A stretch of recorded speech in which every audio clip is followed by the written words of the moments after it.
Hello. It is currently June 17th, 2021, 11:50 in the morning. This one is refusing to take a nap like the other two. This video is going to be about the labor and delivery of my twins, this being one of them. This is Evangeline. Okay, so we're gonna start the day before. So November 8th, 2020. It's a nice day, so me and my husband decide to take my 15-month-old daughter at the time, Maggie. We took her on a walk, and it was about a half an hour walk, so that was nice, trying to induce labor by walking. And then for dinner, we had tikka masala, a little bit spicy, not too spicy, it's curry, try to induce labor. My daughter went to sleep. I took a very hot bath. It was amazing, trying to induce labor. And it was about a 45-minute bath. It was nice, I remember. And then we went to sleep around like 9:30 to 10-ish, like we usually do. And around 2 a.m. I woke up, and I have to wake up to turn over because I was so big, and I do that naturally anyway. So I wake up, and then I realize our dog's on the bed, Kilo, and so I'm trying to get her off, and she wouldn't, so my husband had to help me, and we finally got her off the bed so that I could roll over. I rolled over, got a little comfy, and my water broke. It broke. And so my husband and I quickly get out of bed. We start calling Maggie's godparents to come over. Unfortunately, they're very heavy sleepers, so they didn't really get the call. We called a million times, they didn't answer, but luckily my husband had another friend who answered on the first call and was able to come over and just stay on the couch. I was in the car already whenever he got there, just waiting to go to the hospital. And my husband took like 15 more minutes to explain to his friend what to do with our dogs and what to do with our kid, but like it was 2 a.m. Like no, he was gonna go back to sleep and like whatever. And oh my god, it just took too long. I felt like it took too long, but it really wasn't even that long because we got to the hospital about 2:30, which was like half an hour later, which in retrospect isn't even that big of a deal, but I was just freaking out, right? So we get to the hospital. I walk my big butt up there and get checked. I don't remember any of the dilations or anything, but got checked. Definitely had my water was broke, so that was nice to know. We relaxed for a little bit. My OB came. She came and checked herself, or checked me, but you know. And everything was good. Slowly progressing. And then around 4:30, they gave me the epidural. And with twins, they highly encourage an epidural just because if they do need to do anything emergent, they have access to you. Like, you know, through an IV even, but like through the epidural. So that was nice. So 4:30, got the epidural. Unfortunately, my body rejected it. It worked in the sense that it numbed me from my mid back down. So it did numb me, but my body was rejecting it as in my blood pressure kept going way low, way high, way low, and my pulse kept doing the same thing. And every time it would get to where they considered normal, okay. Every time it would get to where they considered normal, I would vomit and I'd almost faint because my pulse and blood pressure are a little bit higher than normal people, so it was just really confusing. But eventually, and the anesthesiologist had no idea what to do. He was like, I've never seen this, but you know, let's just wait it out because I wasn't dying, I was just like experiencing bad stuff. So we waited it out, it eventually calmed down. That was a lot. Girl. Sorry, my husband's texting me. So I took a nap because it was 4:30 in the morning. Girl. I took a nap, I had breakfast, we were just chilling, and then it got to 8:30. So they checked me on the hour, but around 8:30, I was like, I want to be checked again. I'm starting to, I'm progressing. I can tell that I'm progressing, and I'd like to be checked. So I asked the nurse, and she took a minute to come in. Girl. she took a minute to come in, and then she said, no, we just checked you. We'll check you closer to 9, like you weren't anywhere near, whatever. I think it was like maybe a 7 or something. I don't know. And so then at like 8:45-ish, I said, I need to be checked. I am slowly starting to get the urge to push. I need to be checked. And it took them forever to come in. So they came in at like 9, like when they planned on, because they were like, she'll be fine kind of thing. So they came in, the nurse sat down on her little rolly chair, rolled over, lifted the blanket, closed the blanket, and said, I will be right back. She swiftly walks out of the room, and then she starts running. She ran, and we heard her footsteps, me and my husband did. And Tim and I looked at each other, and we were very concerned. We were like, what does that mean? And he didn't want to look, and I'm not going to look. So we just waited a moment, and then my OB, I could tell she had been swiftly walking. And she came in, and she sat down. She lifted the blanket, didn't touch me, didn't do anything, put it back down, and said, okay, we're going to roll you to the OR now. And I said, I'm really feeling the need to push. She said, please don't. So within a matter of like 30 seconds, a bunch of corpsmen and nurses, because we delivered in a naval hospital, came in, and they had to wheel me to the OR, which, thanks to COVID, they had rearranged where all their departments were. So they had to wheel me across the hospital, the middle of the hospital, to the OR room. Luckily, they could just wheel me in the bed I was in. And my husband followed, and I really was feeling the need to push. So I put my hand down there to because I'm like, something's happening, and I felt Eva's head. And I was holding her in with my hand. So that was interesting. My OB kept telling me, just don't push, please don't push. And I was like, I'm not gonna push. I need to. But eventually we got over to the OR, and they wanted my husband to put on the protective gear to be in an OR, like I guess he was wearing like a sheet looking thing, and then like a hairnet, and he wanted him to wear booties on his feet for his shoes.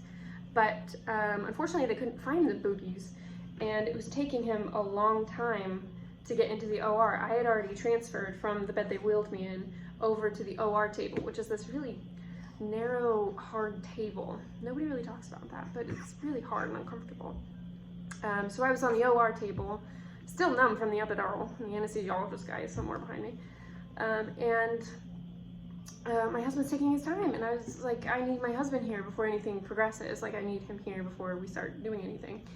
And eventually he runs in, and they couldn't find like booties for his shoes, and that was what was taking forever.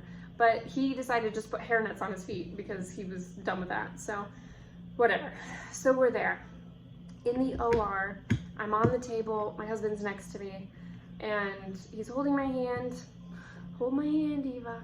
He's holding my hand, it was like, what did I say here? Okay, it wasn't that long, you know, it didn't take that long to get to the OR. It was about 5 minutes from lifting the blanket to me getting there and holding my husband's hand and saying, okay. So I pushed for about 5 minutes, and honestly, I was just laughing during all of it. So was my husband. We were just so happy to be at this point of delivering them. So I was able to push Eva out within 5 minutes. This little nugget was born on November 9th, 2020 at 9:10 in the morning. She weighed 4 pounds, 15 ounces, and she was 17.5 inches long. Really tiny. And so then they put her on my chest. I got to, you know, do the whole mom thing, and I was crying, and my husband was tearing up, and we were so happy. We thought she was so beautiful, our alien looking little slimy thing. So she was great. They took her over, they started examining her, and my husband went over there while me and my OB just sat there. And I was asking her a bunch of questions, because I like to know things as they're happening. I'm asking, what are you doing? Like, what would you like me to assist with? Like, I mean, I know I can't do much because I'm the one delivering, but, you know. And so what she had done is she had pricked August's amniotic sac. Essentially, she broke the second water. And I felt that was interesting. And we had to wait a few minutes for August to transition from my upper stomach to my lower abdomen. And my husband came back over and pushed for 5 more minutes. And while I was pushing August, my husband says, I think we're gonna wait a little while for the next one. Can you believe your dad said that while I was pushing your brother out? Oh my goodness. Everyone was laughing because Tim is just such a jokester. But, so yep, I pushed for 5 more minutes. Here comes August. August was born 9:24 a.m. and so 14 minutes after Eva. He was 5 pounds and 11 ounces and 19 inches long. So he was significantly bigger in the sense of that, because she was 4 pounds something, he was 5 pounds something. So he was a full pound bigger than her. That is because he was conceived approximately a week before Eva. So keep that in mind. That's why he was bigger, and that's why he was higher up, because he was conceived first. And they did not place him on my chest, because as soon as he was born, they could tell immediately he was having some difficulty breathing. And he was having, I don't remember what they call it, but if you just watch the baby breathe, it wasn't right. He was belly breathing. That's what he was doing. So they, you know, kept an eye on that. And at the hospital here, they don't have a NICU. So what they do is they give the baby an hour to see if they'll just resolve it on their own, and if not, by the hour mark, they start working on transportation down to the NICU, which is about an hour away. So he didn't improve, unfortunately. So they started getting everything prepped an hour after they were born, and they hooked both of them up to an IV and everything, and August had to be on oxygen. It was very upsetting. Eva was rolled into my room because they, you know, after, oh yes, take a step back a moment. So after I delivered August, they were dealing with him, you know, and all that. And Tim's over there. I'm with my OB, and she says, okay, we're going to deliver the placentas, because I had di twins. So that means, I don't remember what di actually stands for, but 2 separate sacs, 2 separate placentas. So she said, okay, we're going to deliver the placentas now. So she was trying to make it so that I could deliver one placenta and then the other placenta. However, they both just kind of came out at once. She was very confused, and they put it into this big like basin to examine it. And it was connected. The 2 placentas were connected. So she was very confused and wanted to make sure they, you know, well, she didn't really mind because the babies were fine, but she wanted to know exactly what type of twins they were, because it's very strange that the placentas were connected with di. And we found out later on that, because she sent it to testing because it was very unique, and they had fused together. They had no sharing blood vessels or anything, but they had fused the walls of the placentas together. So that was interesting. Okay, so back to babies. So I was back in the hospital room, and Eva was rolled in there, and she was in the little bassinet thing, and she was sleeping, I think. And August, they kept him in a separate room while they were preparing him for transport, and they kept me updated, and Tim kept going into that room because he was allowed to, and he stayed with him for most of the time, because I was fine. I didn't even need any stitches with the twins, unfortunately. So, girl. So, let me look at the times. So a couple hours later, I was going to exclusively pump. So I started pumping, and I was able to produce quite a bit of colostrum in the first couple hours after they were born. So I did that, and I saved it, and I put it in syringes. And then I brought it into August's room. I was able to get up and walk around too. I think it was also just being scared for August. It gave me quite a bit of strength to get up and walk around. And so I got up literally 2 hours after. They didn't like that because I still had the residual epidural going through me. But I used, I think, a walker or something. I don't care. I got to that room because I was going to see August.